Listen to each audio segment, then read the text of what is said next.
Our journey continues here in Jerusalem with a search for the Ark of the Covenant. Legends have placed the Ark in faraway places like Ethiopia or Ireland, but CBN's Chris Mitchell spoke with one researcher who believes the Ark might be a lot closer than people think. A Arca da Aliança foi um símbolo da presença de Deus entre os israelitas, um lembrete visual de que o único e verdadeiro Deus fez uma aliança com eles. Deus se revelou ao seu povo através da Arca da Aliança.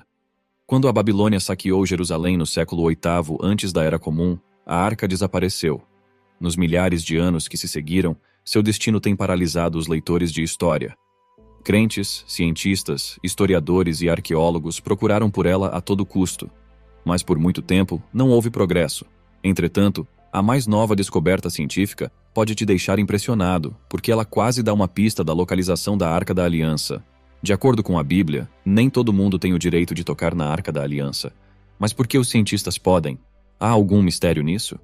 Eu te convido a assistir até o fim este vídeo para descobrir. Mas antes de começarmos, deixa eu te apresentar o fone AlphaPod Pro. Muito leve e confortável, ele possui graves profundos e agudos nítidos graças à sua tecnologia Turbo Bass. Com ele você pode escutar 7 horas de música sem precisar recarregá-lo, e é totalmente à prova d'água. Ele também funciona como um power bank para carregar seu celular. Esse fone, sem dúvidas, é a melhor opção para quem procura uma experiência de áudio premium. Peça já o seu na loja Cloud Importados usando o nosso cupom Realidade10 e ganhe um super desconto. O link está na descrição. Ela foi mesmo encontrada? Muitos cientistas afirmam ter encontrado os últimos vestígios que podem levar esse objeto sagrado. Veja a descoberta de Ron Wyatt. Ele assegura que encontrou a Arca da Aliança e seus 10 mandamentos enterrados sob os restos da velha cidade de Jerusalém, desde que os israelitas escaparam do Egito e se estabeleceram na Terra Prometida. A Arca da Aliança foi supostamente mantida no Templo Sagrado, também conhecido como Templo de Salomão, 600 anos antes da morte de Jesus. Os babilônios, sob o reinado de Nabucodonosor, invadiram e destruíram grande parte de Jerusalém, incluindo o templo. É nesse momento que a Arca da Aliança se tornou perdida para a história. Quando os babilônios iniciaram seu ataque, eles construíram um enorme muro cercando a cidade. Assim, ninguém poderia entrar ou sair. Em resposta, os israelitas construíram diversos túneis para poderem se locomover na cidade sem causar alarme. Muitos desses túneis ainda existem hoje em dia, e artefatos antigos já foram encontrados em alguns deles. Wyatt argumenta que a Arca da Aliança, o artefato judaico mais sagrado, foi escondida em uma câmara subterrânea, que teria sido selada e esquecida. Além de Ron, muitos outros especialistas afirmam ter encontrado a Arca que ficou desaparecida por milhares de anos. E é claro que, quando esse baú secreto foi encontrado, todos ficaram ansiosos para o momento em que os cientistas o abririam. Será que o que eles viram é realmente o que está descrito na Bíblia? E se os cientistas abrissem a Arca da Aliança? A primeira coisa que os cientistas iam querer fazer é estabelecer se o que eles encontraram é a Arca da Aliança ou uma das arcas idênticas utilizadas pelos grupos semíticos do Noroeste. Esta seria uma tarefa essencial. Apesar de saberem o que diz a Bíblia, no momento em que os especialistas puserem os olhos na arca, eles ficarão maravilhados. A arca saiu como se rasgasse a página de um livro e apareceu diante de seus olhos. A arca era mesmo revestida por dentro e por fora com ouro puro e uma moldura de ouro em volta dela. A tampa da arca é chamada de propiciatório. Colocados sobre a tampa estão 2 estátuas de querubins, com suas asas abertas, e eles estão de frente um para o outro, olhando para o propiciatório. Ele é considerado a parte mais sagrada da arca. A arca tem 4 anéis de ouro, 2 de cada lado. Um bastão de madeira de acácia coberto de ouro é encaixado nos anéis para que a arca seja carregada. Esses bastões para transporte deveriam ser peças permanentes, nunca removidas. Superada a surpresa, uma vez que os cientistas abriram a arca, vamos ver o que há dentro dela. Mas antes disso, deixa eu te propor um desafio com uma pergunta super simples, para ver o quanto você lembra da Bíblia. A pergunta é: quais são os 3 itens guardados na Arca da Aliança? A. Rolos de pergaminho e joias. B. As tábuas dos 10 mandamentos, a vara de Arão e um vaso de maná. C. Barras de ouro, vestes cerimoniais e uma coroa. D. Animais para sacrifício, incenso e óleo. Tempo para você pensar. Aproveite e pause o vídeo e deixe um comentário com a opção que você acha que é a correta. Ok, eu tenho certeza de que a maior parte da audiência respondeu a alternativa correta. Então, vamos ver como os cientistas ficaram surpresos com o que tinha lá dentro. Os 10 mandamentos também foram postos na arca. Isso mostra que a lei moral de Deus estaria sempre de pé, diante da presença dele. Isso também representava que a lei seria mantida em Cristo. Ele obedeceria por completo os mandamentos de Deus para o seu povo. Você sabe, os 3 artefatos importantes dentro da arca eram os 10 mandamentos, a vara florida de Arão e o maná. Como um recipiente, a arca carregava artefatos que falavam de momentos-chave do povo de Israel no deserto. O segundo conjunto de tábuas de pedra representava a lei, o padrão de justiça do Velho Testamento. Moisés quebrou as tábuas originais em Êxodo 32, depois que os israelitas fizeram um bezerro de ouro para adorar. O maná na vasilha de ouro representava o alimento que sustentava a vida que Deus deu ao seu povo em Cristo. Quando Israel estava no deserto, o Senhor os sustentou com seu pão misterioso. Sem saber o que era, eles o chamaram de maná, que significa "o que é isto?". Quando Jesus alimentou os 5.000, ele disse: Moisés não lhes deu o pão do céu, mas o meu Pai lhes dá o verdadeiro pão do céu. O pão de Deus é ele, que desce do céu e dá vida ao mundo. A carne e o sangue de Cristo são o alimento que sustenta a vida, para o crente. A vara de Arão foi a mesma que Deus transformou em serpente diante do faraó. Entretanto, o momento considerado mais significativo pelo escritor de Hebreus foi o brotar e florescer do cajado. Em Números, o povo de Israel começou a reclamar da liderança de Moisés e Arão, e o Senhor tinha acabado de derrubar um grupo de rebeldes. Para provar o sacerdócio escolhido de Arão e sua linhagem, o Senhor ordenou que as tribos de Israel separassem 12 varas, com Arão representando a tribo de Levi, a tribo que Deus separou para o sacerdócio. Eles as deixaram separadas durante a noite e esperaram. A vara de Arão, pela casa de Levi, brotou e produziu flores e amêndoas. Para os israelitas, essa vara representa a linhagem do sacerdócio. E mais uma coisa importante chamou a atenção dos cientistas. O propiciatório foi colocado por cima da arca. Quando o sacerdote entrava no Santo dos Santos, ele respingava sangue de sacrifício sobre o propiciatório. Isso representava o sangue expiador de Jesus. O pecado de Israel formava uma barreira entre eles e Deus. Nossos pecados também nos separavam de Deus. Deus deve olhar para o homem através das lentes da lei, por causa da sua santidade. Como um homem justo pode ficar diante da presença de um Deus justo? Esse dilema é resolvido pelo sangue de Jesus. Assim como o sangue no propiciatório, o sangue de Cristo fica entre a lei de Deus e a presença dele. Quando o Senhor viu o sangue, a ira dele foi satisfeita. Através do sangue de Jesus, as transgressões do povo de Deus foram perdoadas.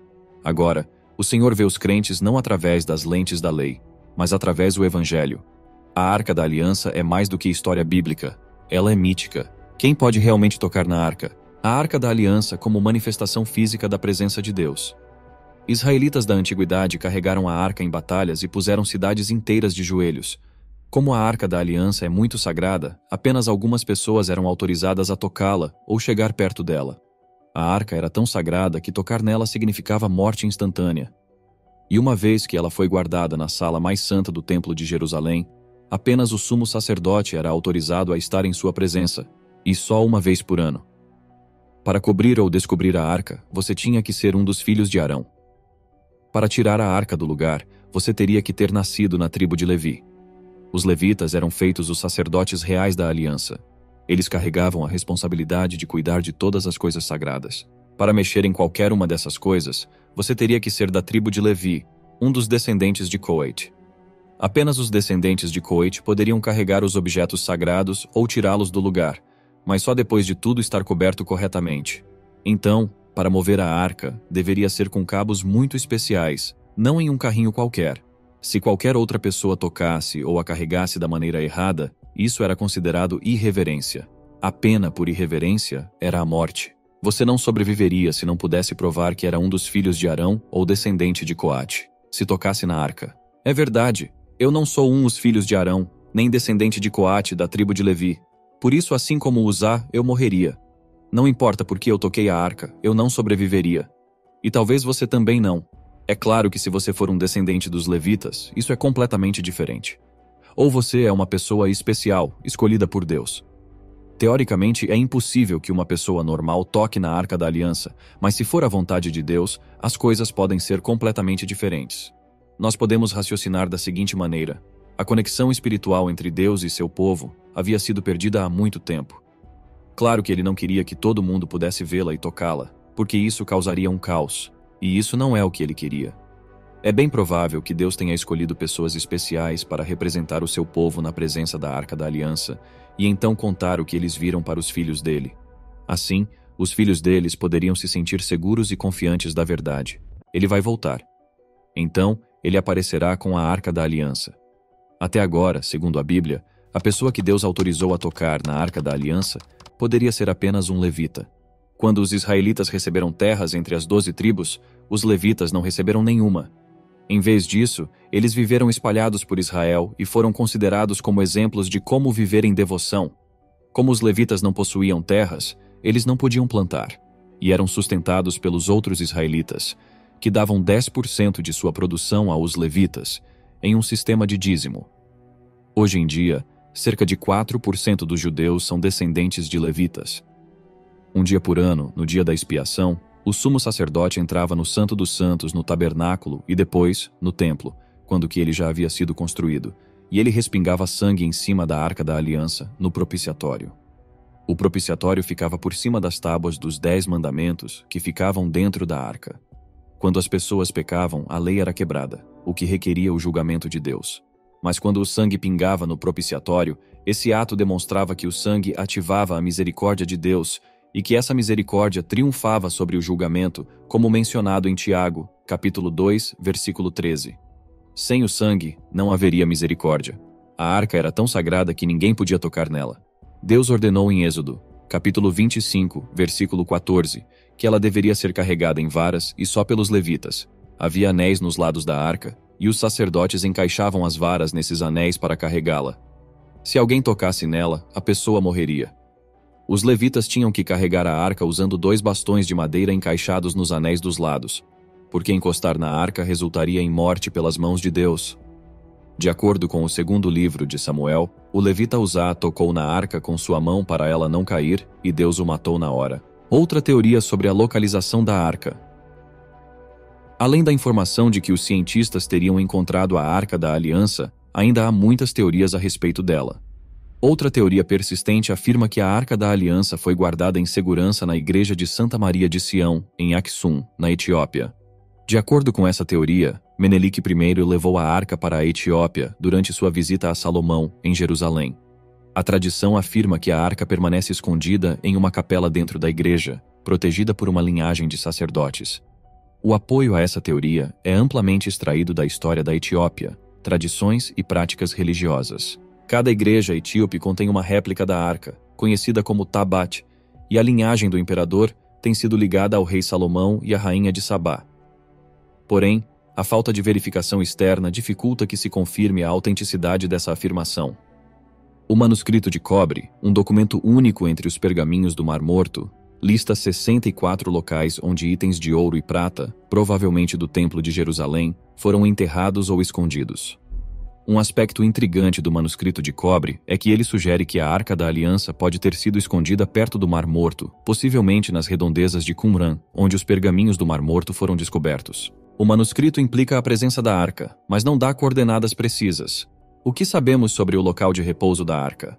Assim como cientistas podem ter encontrado o local da Arca da Aliança, Deus pode estar dando sinais e orientação aos seus escolhidos para encontrar o tesouro perdido há milhares de anos depois. Mas não sabemos se ele vai permitir que a presença dessa arca seja anunciada publicamente, ou se ele apenas mostrou para a humanidade o espírito sagrado dessa arca, não fisicamente. Como Ron, que tinha certeza de que tinha encontrado a Arca da Aliança, mas algo estranho aconteceu e o convenceu a não registrar fotos ou vídeos da Arca da Aliança. Ele disse que quando ele voltou para o local acima para pegar mais evidências, 4 anjos pararam diante dele e disseram que não era hora de o mundo ver essa descoberta com os próprios olhos, que o tempo estava se aproximando. Naquela época, haverá uma lei religiosa universal, imposta mundialmente.